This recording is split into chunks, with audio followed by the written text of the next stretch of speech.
Olá, olá, olá, olá, olá e sejam bem-vindos à aula 17 do nosso curso de Python, do básico ao intermediário. Chegamos aí na nossa última aula de conteúdo, beleza? Significa que a gente não vai mais ver conteúdo depois desse vídeo. Eu vou gravar uma aula 18 ainda, que vai ser fazendo algum projetinho junto com vocês. Não sei ainda o que eu vou fazer, eu vou decidir, sei lá, uma hora antes de começar a gravar. E né, a gente vai indo junto, né, pra ver tudo não, né, não dá pra cobrir tudo que a gente viu, mas para cobrir pelo menos uma boa parte de tudo que a gente estudou nesse nosso curso aí. Beleza?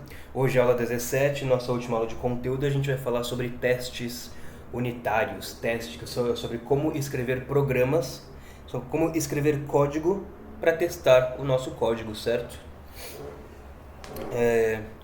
Então vamos lá, eu vou começar fazendo. Vou precisar de um exemplinho aí de função, né? De, sei lá, uma soma, um fatorial, qualquer coisa, sei lá.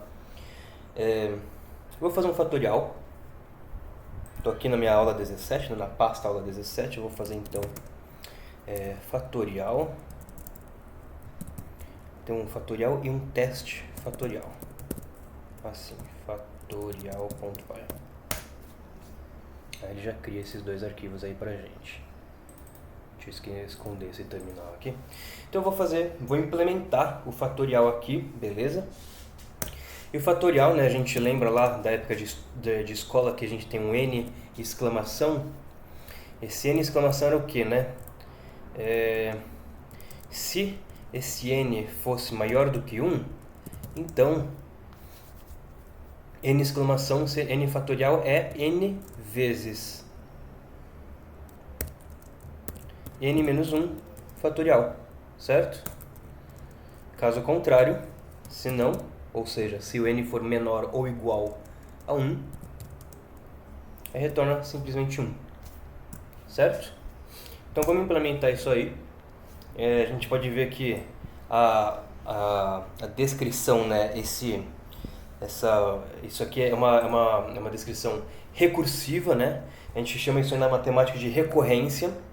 Diz que tem uma regra de recorrência aí, só que na programação é uma recursão. Então a gente vai fazer aqui um fatorial de n, e eu quero que seja um inteiro. Acho que eu vou começar a escrever sempre os tipos agora, tá bom, pessoal? Inclusive eu convido vocês a escreverem também, encorajo vocês a escreverem os tipos, até porque isso aí salva muito tempo na hora de a gente ver se tem alguma coisa, né? Se tem algum problema aí no nosso código. A gente não precisa nem executar. Às vezes a gente vê que tem um problema de tipo no próprio editor, porque o editor já aponta, né? Então eu vou receber um inteiro e devolver um inteiro. Entra inteiro, sai inteiro. Então vamos fazer a nossa regrinha aí de recursão, né? Se o n for maior do que 1, retorna. Vamos fazer ao contrário. Se o n for menor ou igual a 1, eu quero que retorne 1. Caso contrário, aqui embaixo, retorna n vezes fatorial de n menos 1. Beleza? Vou fazer aqui bem rapidinho, ó. Não vou nem fazer a função meia, só vou chamar aqui o fatorial algumas vezes. Vou fazer aqui assim, fatorial de alguma coisa, né? Vou fazer com fatorial de 1 igual e colocar alguns números aqui. 2, 3, 4, 5. Vamos executar, vamos ver o que acontece. Então tá aí, né? Fatorial de 1 é 1, ele cai nesse bloco aqui, já retorna 1 direto. Fatorial de 2, ele vai fazer o quê? 2 vezes fatorial de n menos 1, fatorial de 1. 2 vezes 1, né? 6, pro fatorial de 3 é a mesma coisa. 3 vai ser 3 vezes fatorial de 2. 3 vezes 2 fatorial, que vai ser 2 vezes 1 fatorial, que vai ser 1. Então 3 vezes 2 vezes 1.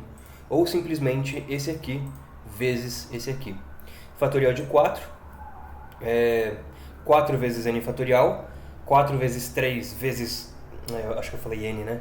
4 vezes 3 fatorial, 4 vezes 3 vezes 2 fatorial, 4 vezes 3 vezes 2 vezes 1 fatorial, 4 vezes 3 vezes 2 vezes 1, que é igual a 24. Ou simplesmente 4 vezes 6, porque 6 já é o fatorial de 3, né? E como a gente tem 4 vezes 3 fatorial, é a mesma coisa que 4 vezes 6, que dá 24. Por fim, a gente tem o fatorial de 5, né? Que é 5 vezes 24, vai dar 120. 5 vezes 4 fatorial, 5 vezes 4 vezes 3 fatorial, 5 vezes 4 vezes 3 vezes 2 fatorial, 5 vezes 4 e assim por diante. Não vou ficar repetindo tantas vezes assim. Legal, bonito, bonito, bonito, bonito.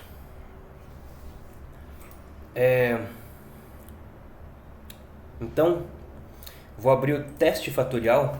Primeira coisa que eu vou fazer, que é necessário, é importar unit test, a biblioteca unit test do próprio Python.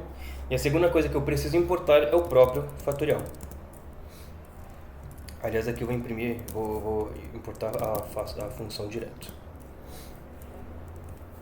Aí, aqui eu vou ter que fazer uma classe que vai ser um caso de teste. Então vai ser aqui, ó, um teste fatorial, é um unittest.testCase. E o que a gente vai fazer aqui é um método chamado teste fatorial também. Tudo bastante igual aqui, né, por enquanto. Beleza. O que vocês precisam seguir, o que vocês não precisam seguir? Arquivos de teste unitário ou começa ou termina com teste. Começa com teste underline ou termina com underline teste, né? Fatorial underline teste ou teste fatorial. Eu prefiro deixar assim, teste underline fatorial, porque parece que a gente está dando a ordem, né? Parece o verbo no imperativo. Teste e fatorial. Teste e fatorial. Eu quero que teste, né? Basicamente é o que eu estou dizendo. Então, pode ser o nome, né, do que você está testando com um teste na frente ou atrás. Dentro, precisa importar unit test. E precisa fazer uma classe com esse unit test case aqui dentro. Por enquanto vocês não sabem o que é esse nome aqui dentro. Vocês não precisam saber neste momento. Na continuação do curso eu vou explicar direitinho o que está acontecendo aí, tá bom? O que eu posso falar a princípio para vocês entenderem pelo menos num alto nível, né, pelo menos de forma abstrata, ou seja, sem detalhes, esta classe teste fatorial pode usar tudo que a classe teste case tem.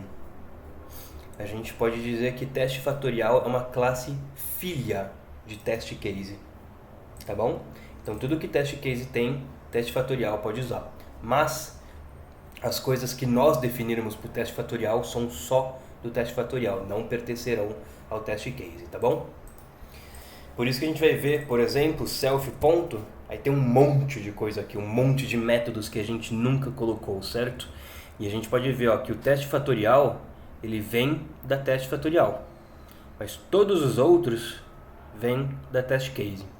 Por isso que eu digo, tudo que tem na teste case a gente pode usar, tá bom? Teste fatorial é uma classe filha de teste case.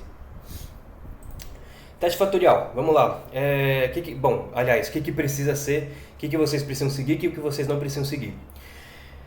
O nome da classe precisa começar ou terminar com teste. Normalmente ela vai começar com teste. Teste fatorial do mesmo jeito que está o arquivo, né?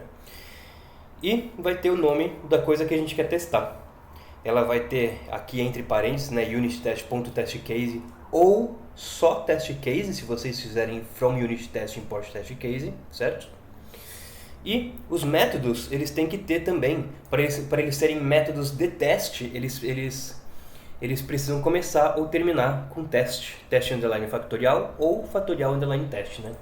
Para variar, eu gosto do teste na esquerda, da palavra teste na esquerda. E é só isso que eles precisam seguir. Aqui não precisa ser fatorial, pode ser qualquer coisa aqui. Então, inclusive, a gente costuma usar nome de método de teste para descrever exatamente o que a gente está testando. Por exemplo, teste entradas negativas. Isso aqui é basicamente uma descrição do teste, né? A gente não definiu por enquanto, né, o que acontece com o negativo, mas ele está implícito aqui. Se for menor ou igual a 1, vai retornar 1. Então o que eu vou fazer? eu vou usar o self.assert equal. Aqui eu estou falando, eu quero que esse teste veja que a saída da minha função para uma certa entrada negativa, por exemplo, -1, tem que ser igual a 1. Ou então, vamos seguir aqui por enquanto. Main, aqui eu quero unittest.main. Eu vou rodar a função main do módulo unittest. É isso aí. Vamos rodar esse cara aí, vamos ver o que acontece. Ele já abre, no PyCharm pelo menos, né? Ele abre uma janelinha diferente. Com test results, ele tem uma checagem verdinha aqui, significa que passou os testes, né? de um teste. E aqui ele está falando, rodei um teste nesse tanto de tempo e deu tudo certo. Beleza. Só que eu quero agora que... eu não quero que minha fatorial retorne 1 quando for negativo. Eu quero que ela retorne nada, ou seja, o none, né? O que significa? Eu só quero que ela retorne um valor para quando a operação de fatorial for válida. E a operação de fatorial vai ser válida quando a entrada for 1 ou maior do que isso. Certo? Então eu vou vir aqui, e vou dizer que para -1 ele retorna none. Então eu estou falando, eu quero que você verifique que essa chamada vai retornar isso. Vou executar de novo. Olha só agora. A gente teve uma falha, um teste falhou, de um teste falhou. E a gente tem aqui, teste fatorial, teste, entradas negativas, arquivo, classe e a função, o método, né? Ele diz aqui, houve um erro de asserção. 1 não é igual a none, 1 é diferente de none. Então o nosso teste deu errado, significa que tem algo de errado com a nossa função, certo? Então eu vou voltar no meu fatorial.py e eu vou corrigir isso aí. Vou fazer, se n for exatamente igual a 1, então eu quero que retorne 1. Eu vou vir aqui em cima, se n for menor do que 1, eu quero que você retorne none. O PyCharm vai reclamar porque eu nunca disse que o fatorial vai retornar none, né? Então eu venho aqui e falo int ou none. Aí ele já aceita que fatorial pode retornar int ou none. Certo? Vou rodar isso aqui e agora o teste está passando, certo? Então eu posso fazer com qualquer número de entradas negativas aqui, -2, -10, -500, que ele vai dar none e o teste vai passar. Então tá aí, tá passando. Vou fazer agora, def test entrada 0. Vamos ver o que acontece quando a gente faz com 0, né? Self.assert equal fatorial de 0. A gente definiu que essa operação de fatorial só vai ser válida quando o n for 1 ou maior que 1. Desculpa aí pelo som da janela. Então aqui tem que ser none também. Vou rodar. Beleza, passou. 2 de 2 testes passaram lá. Rodei 2 testes nesse tempo aqui. Legal, legal.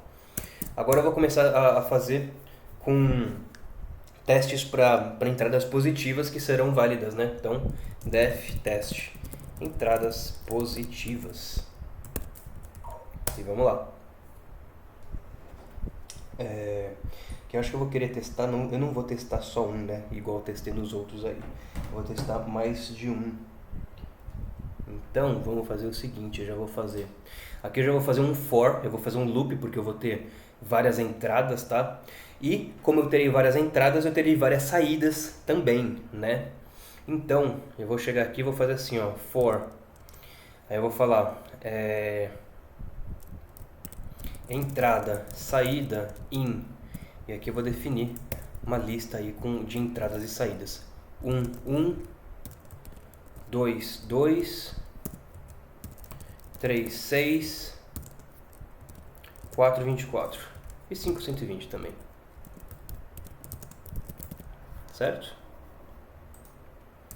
Aqui dentro eu vou ter que escrever, eu posso fazer de duas formas, eu posso fazer direto assim, self.assert equal, fatorial dessa entrada vai ser igual a essa saída, tá bom?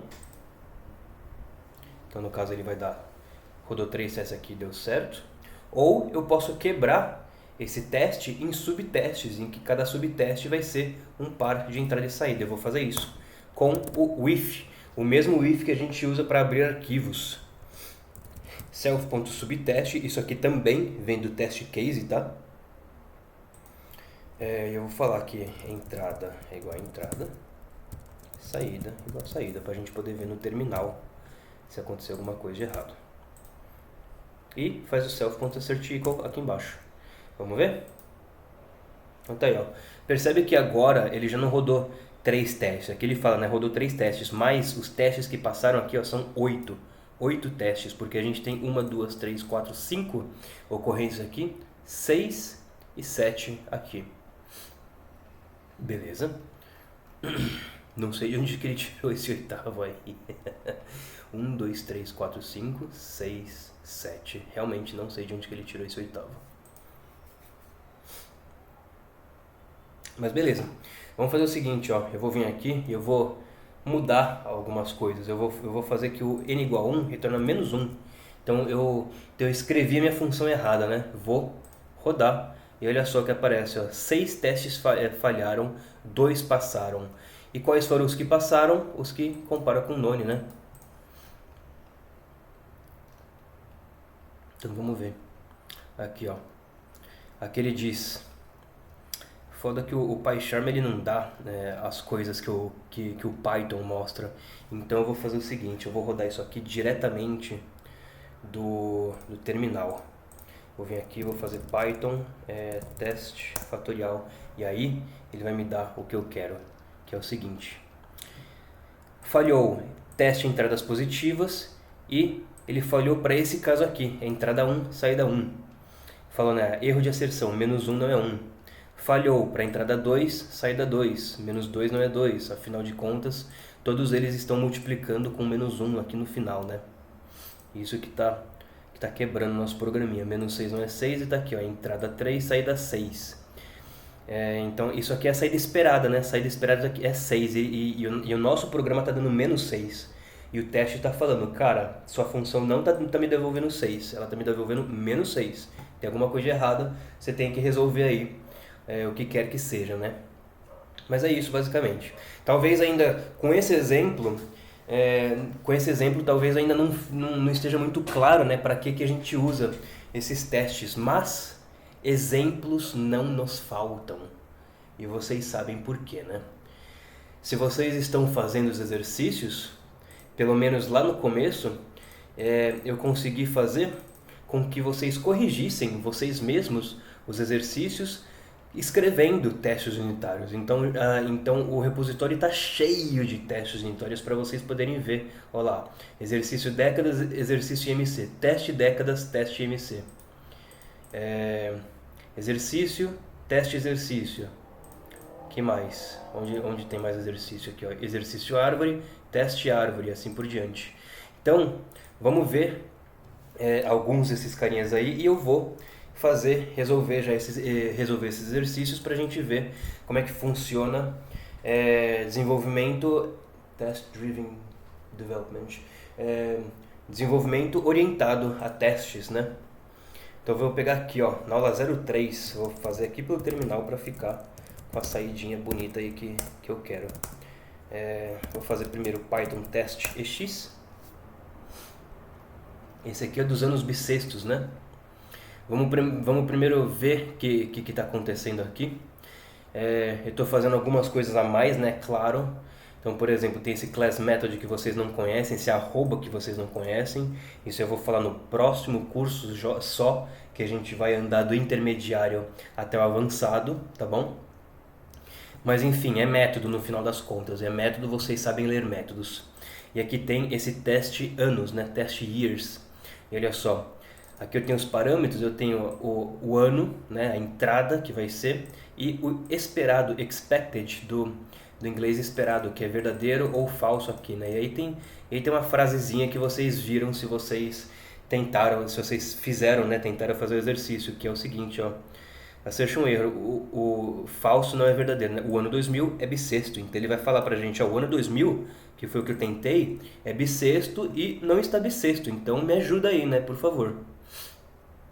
Aliás, tá mais do que na hora de arrumar isso aqui com strip já, porque ele fica pulando linha. Então vamos lá de novo, ó lá. Cadê? Aqui, ó. O ano 2000 é bissexto, o ano 2016 é bissexto, certo? Então a gente tem que ir lá. Ah, e claro, né, ele faz 4 testes, 2000, 2016, 2022 e 3000. E os dois são falsos, só que só falhou 2 testes, né? Falhou 2, deixa eu limpar essa tela aqui, pelo amor de Deus. Não, eu vou ter que abrir outro então. CD aula 03. Tá limpo. Python teste X. O ano 2016 é bissexto, o ano 2000 é bissexto, só que ele não fala que as outras duas entradas estão erradas. Basicamente o que está acontecendo é que dois subtestes estão passando. Por quê? Porque no exercício ele já mostra falso por padrão. Então eu tinha colocado aqui, né, que ele imprimiria falso já por padrão. Mas vamos lá então. Vou implementar isso aqui.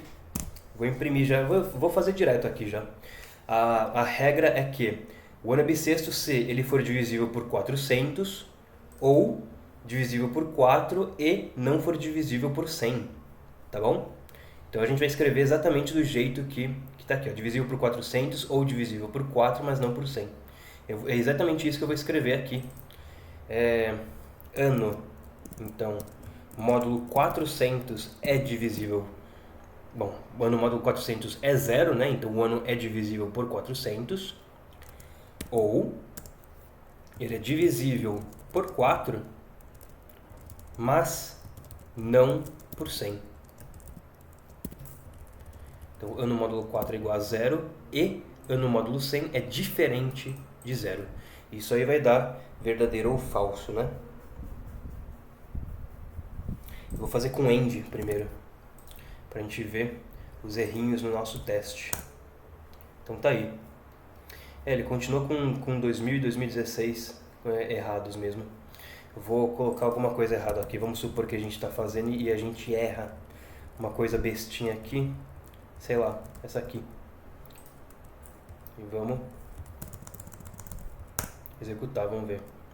Teve 2 falhas mesmo. Que ele fala: o ano 2016 é bissexto e o ano 2022 não é bissexto. Então, né, ele mudou aí a mensagem, agora ele está mostrando 2022 e não outro lá que é bissexto, que acho que era 2000, né? É 2000. Então, isso significa, né, o teste quebrando significa que o nosso programa está errado. Então, a gente tem que ir lá e corrigir, mexer no nosso programa até que ele fala assim, ó, rodei um teste e tá tudo ok. Então, pode seguir em frente. Certo? Legal. Vamos ver os outros testes aí. Tem na 4? Tem na 4. Vamos ver o exercício MC, o teste MC, exercício décadas e teste décadas. Então vamos lá, primeiro no teste MC. Vou ir para aula 4 aqui, aula 04. Vou pular algumas linhas aí para limpar a tela. E vamos ver. Teste muito abaixo, teste normal, teste acima e teste obesidade 1, 2 e 3. Então eu estou colocando aqui alguns valores, né, de IMC. E porra, a gente sabe que para certos valores lá de acordo com a tabela aqui, ó, abaixo de 17 é muito abaixo do peso. Então eu estou falando, eu vou chamar a função da situação com 16.48 e o que a função tem que me devolver é isso aqui, muito abaixo do peso, certo? É basicamente a gente implementar essa tabela aí. Esse teste, por enquanto, o teste muito abaixo, ele vai passar porque, né, é a resposta padrão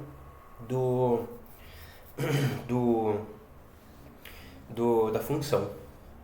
Vamos rodar. Python, deixa eu ver uma coisa. Python M Unit Test, acho que dessa forma aqui, ele vai descobrir quais são os testes que existem e vai rodar todos eles. muito abaixo do peso, é isso aí, ó. Isso aqui ele pegou os dois arquivos de teste, ó. Tem o teste, cadê? Teste MC e aqui embaixo, aqui em cima, tem o teste décadas. Então se a gente faz aí, ó, anota esse comando Python M unit test, ele vai pegar todos os arquivos teste que tem na pasta, inclusive pastas com nome teste também, e vai rodar todos os arquivos teste que ele encontrar aí. Mas a gente quer rodar só um negócio só, né? Então eu vou fazer individualmente aqui, ó, o teste IMC. Então ele rodou 7 testes e falhou 6. Passou um, né? Que é esse aqui.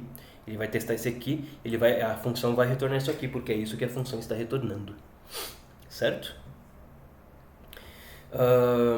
Então vamos lá, vamos implementar isso aqui. Nessa aula 04 a gente estava falando de controle de fluxo, né? Controle de fluxo, a gente está falando de if, elif, else. Legal. Então vamos fazer dessa forma aí. Vou fazer aqui, ó. A gente tem o IMC. If IMC menor que 17, abaixo de 17. Não é de 17 para baixo, é abaixo de 17, por isso que é menor. Seria menor ou igual a 17 se fosse de 17 para baixo, ok? Português, pessoal, muito importante para programar. E não é nem ironia, porque a gente precisa saber interpretar texto para poder implementar corretamente, viu? Então, se português é um problema para você, me perdoa pelo que eu vou falar, mas vai estudar português. Então vamos lá, se o IMC for menor do que 17, retorna muito abaixo do peso. Caso contrário, né? Mas se o IMC for menor do que 18.5,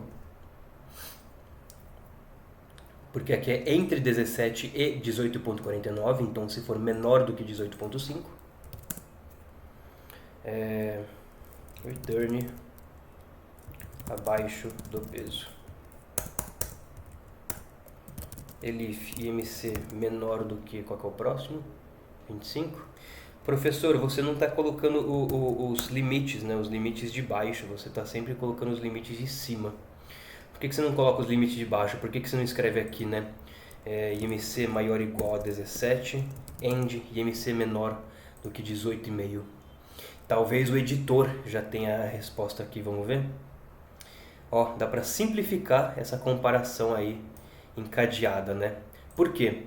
Eu não preciso testar se o IMC é maior ou igual a 17. Eu já sei que ele é. Como que eu sei que ele é maior ou igual a 17? Porque ele não é menor do que 17. Lembrando, se o IMC for menor do que 17, ele vai entrar nesse bloco e já vai retornar.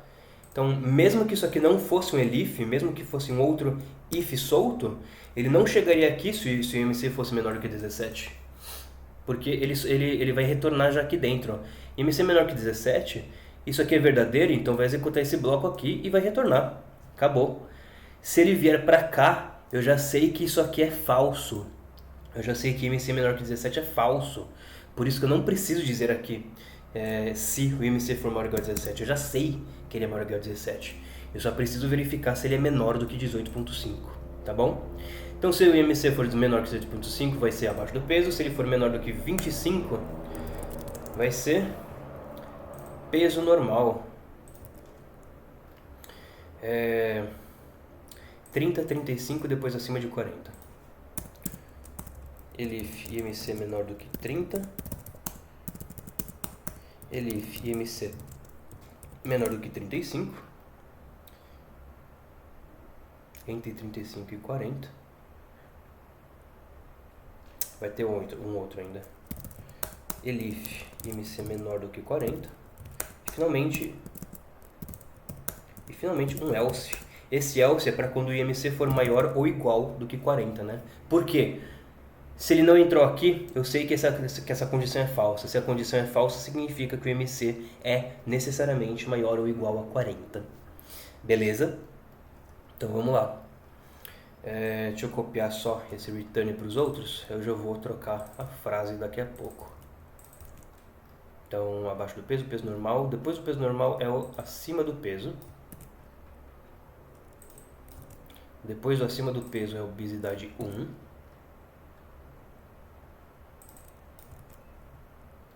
Depois do obesidade 1 é obesidade 2 severa. E finalmente a gente tem a obesidade 3, que é mórbida.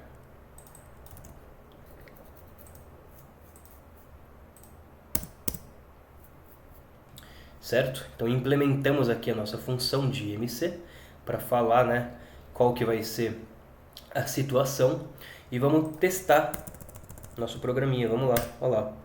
Rodou 7 testes em 0 segundos, né? Com certeza tem mais números se a gente colocar mais precisão, mas rodou 7 testes, nenhum deles quebrou.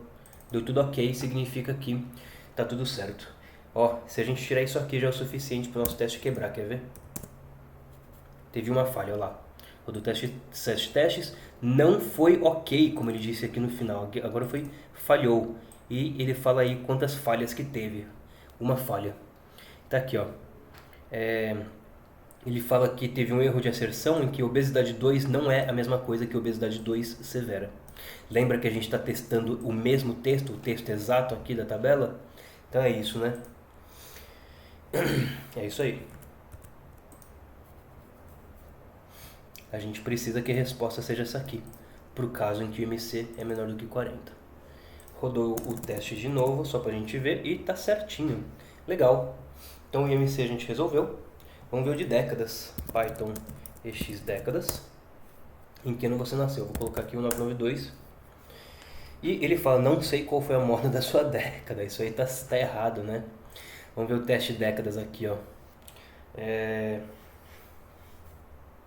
Como que eu faço aqui? Não, na verdade ele só tem que retornar um desses aqui, né? Moicano, ou New Wave, ou Grunge, ou Bag. É no main que ele fala bonitinho qual que é a moda. Beleza. Não sei qual foi a moda da sua década. Beleza. Python teste décadas. Então tá aí, ó. Vai dar tudo errado, eu acho. Ou pelo menos a maioria. Teve 12 falhas. Vamos ver.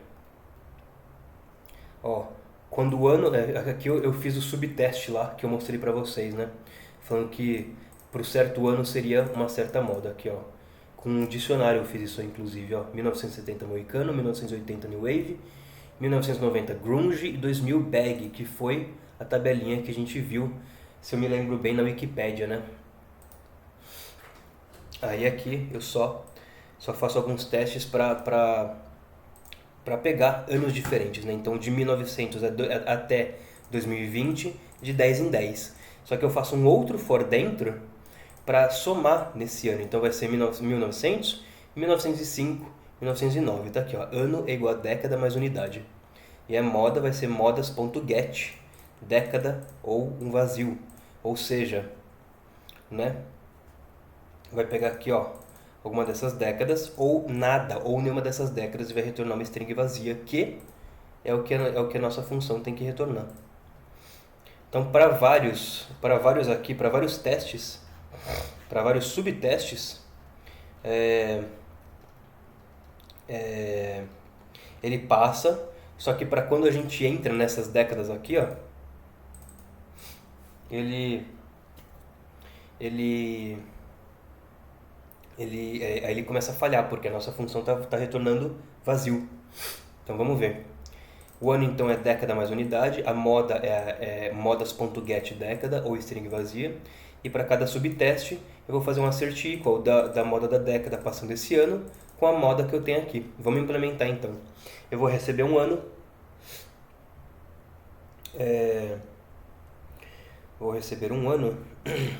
eu preciso fazer algumas coisas. Eu preciso pelo menos fazer o seguinte.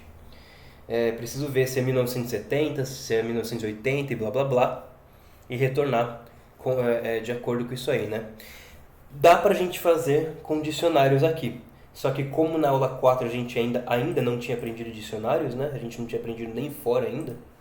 Eu vou fazer do jeito que a gente saberia fazer aqui, que é com controle de fluxo com if, né? Então eu vou começar fazendo o seguinte. Esse return pode vir para baixo, não sei. O ano pode ser qualquer coisa, né? 1900 blá, por exemplo, eu coloquei 1992. Como é que eu faço para ver que 1992 se encaixa no grunge, que é 90, né? tem algumas formas de a gente fazer. A gente pode verificar se o ano se encontra, né, em um certo intervalo aí. Então vamos fazer assim, ó. Se o ano, né, se 1980 for menor ou igual de 70, aliás, for menor ou igual ao ano que é menor do que 1980, return Moicano. Certo? E vamos copiar isso aí. Fazer os nossos elifs. Mudando só o ano aqui, ó. Se for entre 80 e 90, opa. Aí eu quero que seja New Wave, década de 80. Deixa eu copiar. Então, década de 80, década de 90, década de 2000 e o else. Aqui, 90, 2000. E aqui, 2000, 2010. É só isso, né? New Wave Grunge. Então aqui na de 90 é Grunge. Na de 2000 é Bag. E caso contrário, é isso aqui. Eu vou começar executando o exercício, né? Exercício de décadas. Vou colocar aqui, ó, 1992. Você nasceu na década da moda grunge. Então ele já está falando o que eu quero. Vamos colocar aqui, ó, irmão de um amigo meu. Nasceu no ano 2001. Você nasceu na década da moda baggy. Meu irmão, 1989. Você nasceu na década da moda new wave. Apesar de que 89 é mais grunge do que new wave, né? Mas, enfim, décadas é de 10 em 10. Finalmente, se alguém nasceu na década de 70, né? Em 75, por exemplo, tem que ser moicano. Se nasceu em qualquer ano antes disso, 1969, ou depois de 2010 para frente, aí ele já diz que não sabe qualquer moda da década. Então vamos rodar o teste décadas. Olha lá, rodou um teste em tantos segundos e deu ok, né? Vamos ver quantos testes ele está rodando. Eu vou vir aqui e vou dar um play. Então ele fez 37 testes no total. São 37 subtestes. Certo? É que um monte deles simplesmente passa, né? Um monte deles simplesmente passa. Se isso aqui eu tivesse deixado de alguma outra forma, tipo isso aqui, aí já seria diferente. Aí a gente teria 25, pelo menos 25 quebrados, né? Ou todos, se fosse antes de implementar. Mas olha só aí, ó. Percebe que de 1970 até 2010 não tem erro no teste, não tem falha no teste. Porque justamente por causa disso aqui que a gente acabou de mudar, né? Se a nossa função estiver errada, os testes vão dizer, ó, seu teste está errado para essas entradas aqui. Mas é isso aí, beleza? Então de novo, 37 testes passaram, vamos lá. Próximo vai ser aula 5? Aula 5. Tem um exercício aqui. Ah, tabuada inverter o número, beleza. E tem o teste aqui, ó. Teste da tabuada e o teste inverter número. Já vou rodar esses caras aí, vamos ver o que acontece. Vou para aula 5. Vou rodar o exercício, Python EX. O X na verdade não vai dar nada, né? Não tem nem main, não vai rodar nada. Então é teste EX mesmo. Teve 7 falhas em 2 testes. Certo? Basicamente, ó, os exercíciozinhos da tabuada, né? Esse aqui, olha aí, ó. 12, eu coloquei algumas tabuadas aleatórias. 7, 12, menos 3 e 0. E também o teste de inversão de números. Cadê, ó? Ele está falando aqui, ó, 1, 2, 3, 4, 5 não é igual a 5, 4, 3, 2, 1. 159 não é 951.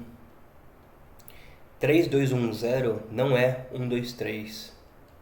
E assim por diante. Então vamos lá implementar, vamos fazer a tabuada primeiro. Nessa aula aqui a gente aprendeu sobre o for, né? Então aqui é bem direto mesmo. O que a gente precisa é um for i in range 11. Porque a gente quer incluir o número 1 e a gente quer incluir o número 10, não o número 11, a gente quer incluir o 10.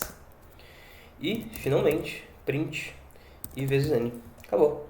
Isso é tudo que a gente precisa. Se a gente vier aqui já rodar de novo o teste EX, já teve menos falhas. Então rodou 2 testes com 3 falhas, né? Antes era 7 falhas, eu acho. Sei lá. Enfim, mas agora as falhas só tá na inversão de números aqui, ó. Certo? E ainda coloquei para testar acho que 4 números e ele fez certinho. Que é o 1, 2, 3, 3, 2, 1. Por quê, né? Ele é palíndromo, o número é palíndromo, significa que se você ler ele de trás para frente, ele é igual, de frente para trás. E, por padrão, eu deixei retornando n, né? Então, se vier um número palíndromo, ele vai retornar, ele vai fazer certo. Se eu já fizer isso, aí o teste vai quebrar. Certo? Aí a gente tem 4 falhas e não 3. Vamos implementar esse aqui. Aula 5, na aula 6 vai ter exercício? Não. Vou parar aqui já, depois desse aqui de inverter o número, tá bom, pessoal? Já estamos com 40 minutos de vídeo. Vamos lá, vamos inverter o número então. Eu vou querer um outro número, eu vou chamar ele de O de output, não, vou colocar de S de saída, e vai ser um 0. Eu preciso fazer com que ele pegue, né, os números da direita e vai empurrando ele para a esquerda para montar o número de trás para frente. Como é que eu faço para pegar o número mais da direita, o dígito mais da direita? Posso fazer um módulo 10, né? Se eu pegar o resto da divisão por 10, o resto da divisão por 10, né? Ele vai me dar o último número aqui. Então é exatamente isso que eu vou fazer. Olha só, n s mais igual n módulo 10. Certo? E aí, o que eu preciso fazer? N dividido igual por 10. Para arrancar o 5, fica só 1, 2, 3, 4. E, finalmente, S vezes igual a 10. Porque a gente empurra para a esquerda também. Então, o que tá acontecendo? Se N for 1, 2, 3, 4, 5, aqui, o que vai acontecer, né? S vai ser mais igual a 5. S igual a 5, nesse caso. Aqui, N vai ser dividido por 10. N vai ser igual a 1, 2, 3, 4. E finalmente aqui, S vezes 10 que é igual a 50. E a gente vai refazer isso aí, ó. Aí vamos fazer de novo aqui. S vai pegar o último dígito, que é 4, mais igual a 4, que é igual a 5, 4, porque já é 50. Aí o N vai virar 1, 2, 3. E aqui, vezes 10, vai ficar S igual a 540. Aí na próxima ele vai pegar o 3, vai fazer 5, 4, 3 e assim por diante, né? A gente faz isso aí num loop. Quantas vezes a gente faz isso aí? A gente pode fazer até zerar esse número, né? Porque a gente vai dividindo até zerar. Então eu vou fazer exatamente isso aí. Enquanto o meu n for maior do que zero, eu quero fazer S mais igual n módulo 10. Vou fazer n dividido, divisão inteira por 10, e S vezes igual a 10. Certo? Isso aí ainda talvez dê um problema. Mas vamos descobrir. Eu sei que a lógica está certa, só que talvez esteja faltando ver alguma coisa que eu só vou descobrir se der errado, e realmente der errado, olha só. Ele colocou o 0 a mais aí, ó. Vamos ver o que aconteceu. Então, 12:30 não é 123, 9510 não é 951, 12321 0 não é 12321. E assim por diante, né? Ficou com 0 basicamente aqui. O que a gente pode fazer para resolver isso aí? Essa multiplicação pode vir para cá, eu acho.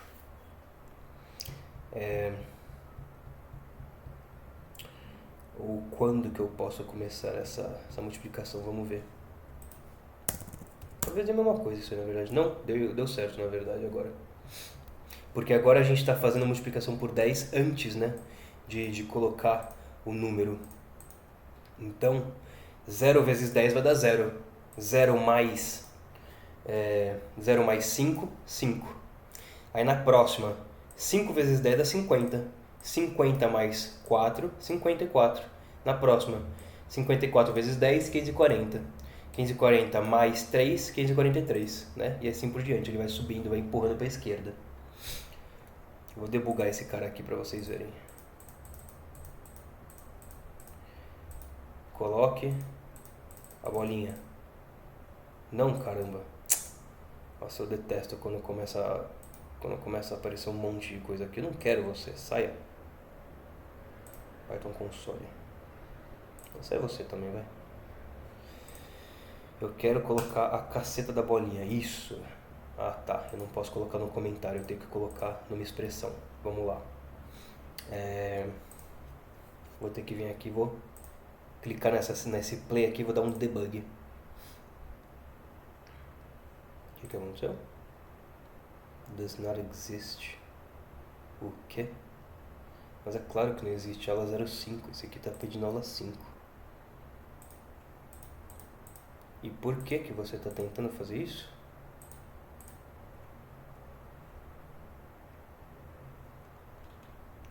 Onde que você está procurando, cara? 05. Vamos lá. Foi. Ótimo. Então a gente tem no teste inverter número, né? A gente está aqui na inversão de número. Qual que é o número? 1, 2, 3, 4, 5. Olha lá, enquanto n for maior que 0, multiplica o S por 10, não muda nada. Adiciona o resto da divisão por 10, deu 5. E o n divide por 10. Olha lá, o n lá em cima. 1, 2, 3, 4. Mesma coisa, o S vai multiplicar por 10, puxar o último dígito lá do n. Ô, caramba! Sai daqui então. Então, né? Ó, 5, 4, 1, 2, 3. Vai multiplicar por 10, vai puxar o último dígito e vai mudar o n. Olha lá, 12. Vai multiplicar por 10, vai puxar o último dígito, dividir o n, vai multiplicar por 10, puxar o último dígito e dividir o n. E finalmente o n é 0. Essa condição passa a ser falsa. Certo? Então tá aí, né? Olha lá, com outros números também. Certo?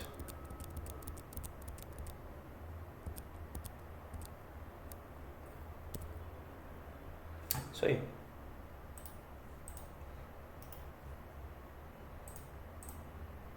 Não, ele fica com tamanho normal mesmo. Se eu colocar o debug, ele fica com tamanho normal também, né? Não, ele salva esse tamanho. Oh, meu Deus. Tá. Não importa. Terminate. É isso aí. Pessoal, estamos aí com 48, 49 minutos batendo agora de vídeo. Vou terminar esse vídeo por aqui. Já deu para ter uma ideia, né, de que para que servem os testes unitários. Super encorajo vocês a começarem a fazer. E teste é o que não falta para vocês estudarem aí nesse repositório, né? Beleza? Então é isso, pessoal. Eu já vou vir aqui, ó, e vou puxar aí git-add aula 17 para entrar lá no repositório. Só que eu não vou enviar a resolução dos exercícios não, tá bom? Vocês vão ter que fazer sozinho esses exercícios aí, senão vai ficar lá no repositório. O que eu mudei no teste? Ah, o strip, tá? Então isso aí eu mando git-add Aula 03, teste X.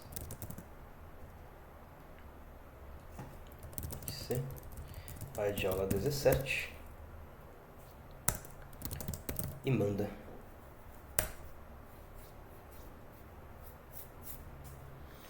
Então é isso aí, pessoal. Já está no repositório.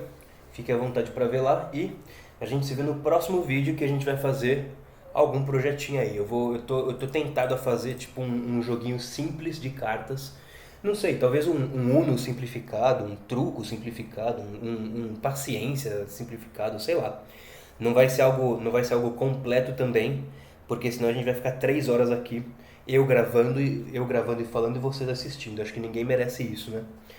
Eu vou simplificar para a gente conseguir fazer em meia hora, uma horinha, para vocês terem uma ideia aí de uso das coisas no mundo real, beleza? Com tudo que a gente aprendeu, ou pelo menos com quase tudo aí que a gente aprendeu. Então é isso aí. Vejo vocês lá, pessoal. Falou!